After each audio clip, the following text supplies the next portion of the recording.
Fondasi Iman Kristen Alkitabiah.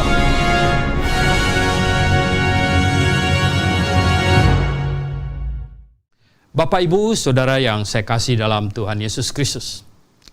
Kali ini saya ingin mengajak Bapak Ibu untuk merenungkan satu topik yang sangat penting bagi orang Kristen, yaitu kewajiban utama orang Kristen yang sungguh sudah lahir baru. Bapak Ibu yang saya kasih dalam Yesus Kristus, pertanyaan yang sangat penting adalah, sudahkah Bapak Ibu dilahirkan kembali di dalam Yesus Kristus? Sudah atau belum? Nah, ini sangat penting. Jikalau belum, berapa lama pun Anda menjadi orang Kristen, Anda tidak mungkin bisa masuk surga. Karena hanya KTP saja orang Kristen, Anda tidak mungkin bisa masuk surga. Anda harus sudah dilahirkan kembali di dalam Kristus Yesus. Lahir baru. Apa itu lahir baru? Lahir baru, Anda silakan cari tahu di video episode yang lain. Tapi kali ini, saya mau bicara bahwa untuk orang yang sungguh-sungguh merasa dirinya sudah lahir baru, sudah menjadi orang Kristen yang pasti masuk surga. Tahukah Anda kewajiban yang paling utama itu apa? Saya katakan, kewajiban utama orang Kristen yang sungguh-sungguh sudah lahir baru, itu adalah membentuk jemaat. Membentuk jemaat. Bergabung ke dalam jemaat. Kalau belum ada jemaat, maka berusaha membentuk jemaat. Mengapa? Karena jikalau Anda sudah lahir baru, jikalau Anda sungguh-sungguh sudah bertobat dan percaya, dan segera akan pergi ke surga, seperti orang yang tersalib di samping Tuhan Yesus itu, Anda tidak perlu berjemaat. Tidak perlu. Sudah langsung ke surga. Untuk apa berjemaat? Tetapi jikalau belum pergi ke surga, Anda sudah bertobat percaya kepada Tuhan Yesus, sudah terima Tuhan Yesus, sudah sungguh-sungguh lahir baru, dan belum pergi ke surga. Anda masih ada urusan rumah tangga, masih ada urusan pekerjaan, masih ada keluarga, istri, suami, anak, dan lain sebagainya. Saya kasih tahu Anda bahwa tanggung jawab kita adalah apa? Supaya ada Injil, ada kebenaran, ada Injil, ada kebenaran terjaga dengan baik, kemudian disimpan dengan baik, dan diwariskan, diestafetkan kepada generasi yang berikut. Bapak, Ibu, Saudara yang saya kasih dalam Tuhan Yesus, dengar baik-baik. Karena masih ada urusan di dunia ini, maka kewajiban yang paling utama adalah memelihara kebenaran itu yang sudah menyelamatkan kita. Injil yang sudah menyelamatkan kita, kita pelihara supaya bisa diteruskan kepada generasi-generasi yang berikut. Pelihara di mana? Simpan di bank, itu duit. Gitu. Pelihara di mana? Ditanam di bawah tanah, itu kalau emas mungkin. Ya, harta karun. Tetapi ini kebenaran. Tuhan mau kebenaran itu disimpan. Ya, cara simpannya apa? Membentuk jemaat. Ada jemaat. Nah, jemaat inilah yang akan menyimpan kebenaran ini dari satu generasi ke generasi yang lain. Nah, itulah sebabnya kewajiban utama orang Kristen yang sungguh-sungguh diselamatkan, yang sudah lahir baru, adalah berjemaat, berkumpul, mengumpulkan orang-orang percaya, dan melakukan acara pertemuan rutin. Maka terkumpullah, terbentuklah jemaat. Nah, jikalau di lokasi di mana Anda diselamatkan, di tempat tinggal Anda, sudah ada jemaat, maka Anda bergabung ke dalam jemaat itu. Tapi di mana tempat di mana Anda diselamatkan, ya, di lokasi di mana Anda ada, belum ada jemaat, maka Anda bertanggung jawab dengan baik-baik. Anda bertanggung jawab karena Anda sudah diselamatkan, sudah mengerti kebenaran. Anda bertanggung jawab untuk mengumpulkan orang untuk berjemaat. Nah, Bapak Ibu yang saya kasih dalam Tuhan Yesus Kristus, berjemaat ini penting sekali. Berjemaat.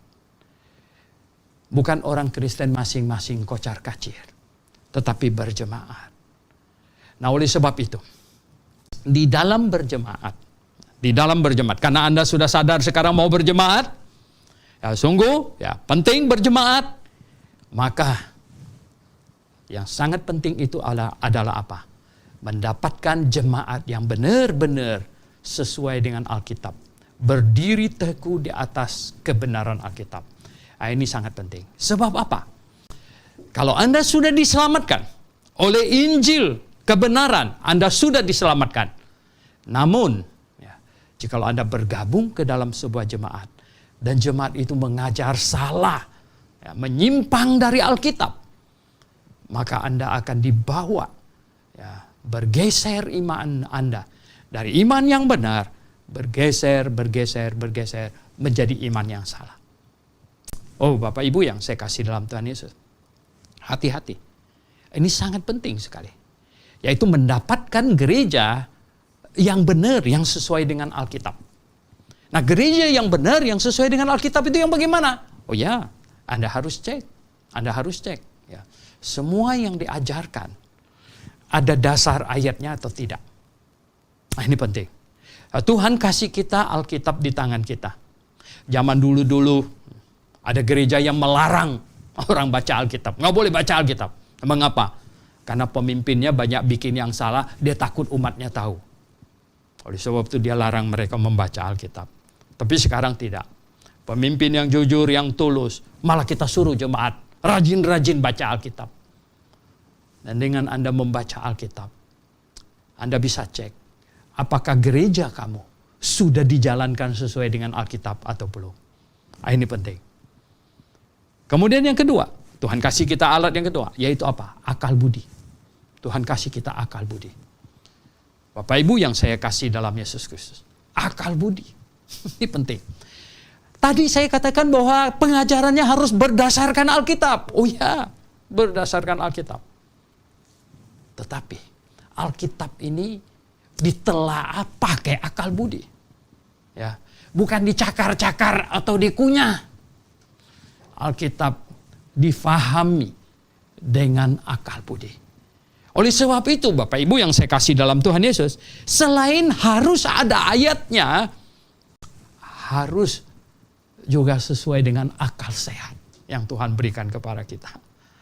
Orang sering tanya kepada saya, Pak Suhento bagaimana ini?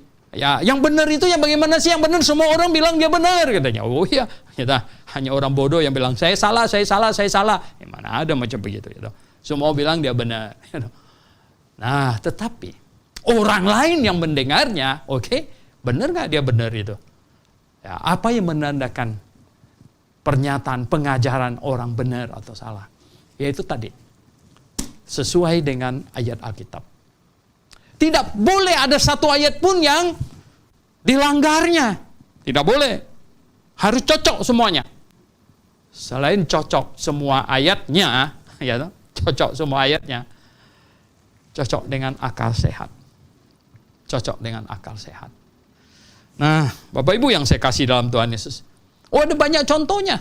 Sudah jelas-jelas di dalam Alkitab ditulis, ya, orang yang dibaptis itu bertobat dan percaya dibaptis. Masa yang belum percaya dibaptis? Masih bayi dibaptis misalnya, nggak bisa itu. Terus ada pengajarannya lagi itu. Masa dia menyimpulkan katanya apa? Coba bayangkan. Allah sudah menetapkan segala sesuatu termasuk semua kejahatan Allah yang tetapkan. Mana bisa? Allah yang maha kasih, maha benar, maha bermoral. Masa dia menetapkan kejahatan? Bayangkan. Katanya dia menetapkan lagi Adam yang jatuh ke dalam dosa. Wah, celaka sekali saya bilang. Kalau begitu semua kesalahan yang terjadi di dunia ini adalah Allah sumbernya. Nah, bagaimana dia mau menghukum manusia yang menjadi pelaku sementara dia pegang skenarionya? Gitu. Saudara yang saya kasih dalam Tuhan Yesus, cari gereja yang benar, yang Alkitabiah. Ya, itu penting. Itu tanggung jawab utama setiap orang yang lahir baru, yang sungguh-sungguh sudah diselamatkan. Yaitu apa? Karena sudah diselamatkan, harus bergabung ke dalam jemaat. Bergabung ke dalam jemaat. Ketika mau bergabung ke dalam jemaat, cek jemaatnya. Sesuai Alkitab atau tidak. Sesuai Alkitab atau tidak. Kalau tidak ada yang sesuai dengan Alkitab, tidak ada yang sesuai dengan Alkitab, wow. Saya katakan, ya, pilihannya cuma ada dua. Anda pindah ke tempat di mana ada gereja yang benar yang sesuai dengan Alkitab. Pindah ke situ. Atau Anda pindahkan gereja yang benar yang Alkitabiah ke tempat kamu. Itu caranya. Nah, sebenarnya Tuhan Yesus memakai dua perumpamaan untuk mengajarkan kebenaran ini. Tuhan Yesus memakai dua perumpamaan. Perumpamaan pertama yang Tuhan Yesus pakai ditulis dalam Matius pasal 13. Katanya apa? Ada orang ketemu ladang yang ada harta karun di dalamnya. Apa yang dilakukan oleh orang itu? Dia jual semua hartanya dan dia beli ladang itu. Dia beli ladang itu. Dia jual hartanya semua. Dia beli ladang. Pasti artinya apa? Dia pindah ke situ. Nah, ya, kalau kamu ketemu ladang yang ada harta karun di dalamnya, itu sama dengan gereja, jemaat yang ada kebenaran Alkitabiah di dalamnya. Kau jual seluruh hartamu, ya, jual seluruh rumahmu, properti katanya, pindah ke dekat di situ. Barulah anak kamu bisa diselamatkan. Keturunan kamu ada gereja yang benar, yang Alkitabiah, yang bisa menjadi tempat mereka bertumbuh. Yang perumpamaan kedua apa katanya? Ada satu orang, dia mendapatkan mutiara yang indah sekali katanya, harganya mahal sekali. Tuhan Yesus bilang dalam perumpamaan itu, dia jual seluruh hartanya dan dia beli mutiara itu. Karena mutiara yang kecil ya dibawa pulang dong. Dibawa pulang. Nah, itu artinya apa? Menemukan kebenaran yang Alkitabiah. Kebenaran Alkitabiah itu lebih mahal dari mutiara yang indah. Jual seluruh hartanya. Beli mutiara itu. Bawa pulang ke tempatnya. Bikin gereja yang benar Alkitabiah di tempatmu. Jadikan rumahmu sebagai tempat awal start jemaat yang benar, yang Alkitabiah. Nah, ini yang penting. Jadi Bapak Ibu yang saya kasih dalam Tuhan Yesus, siapapun Anda, ketika Anda mendengarkan ini, saya katakan di seluruh muka bumi ini, dari ya Alaska sampai Antartika sana. Ya, kalau Anda sudah dengar kebenaran, sudah diselamatkan, maka kewajiban utama kamu adalah apa? Berjemaat. Anda harus bergabung ke dalam sebuah jemaat. Jemaat yang benar, yang Alkitabiah. Kalau di tempatmu tidak ada, Anda adakan di tempat kamu. Atau Anda pindah ke tempat di mana ada jemaat yang Alkitabiah. Pilihannya cuma itu. Dan jikalau Anda sudah ada jemaat, sudah ketemu jemaat yang benar yang Alkitabiah, Anda harus dengan segenap hati segenap hati, segenap kekuatan ikut mendukung jemaat itu. Mendukung jemaat itu. Karena apa? Segala sesuatu yang Tuhan ingin seseorang yang sudah diselamat lakukan, semuanya harus dia lakukan melalui jemaat itu. Menginjil melalui jemaat itu. Ya, menegakkan kebenaran supaya kebenaran ada dari generasi ke generasi dalam jemaat itu. Amin. Bapak Ibu Saudara yang saya kasih dalam Tuhan Yesus, saya katakan ya, salam Maranatha.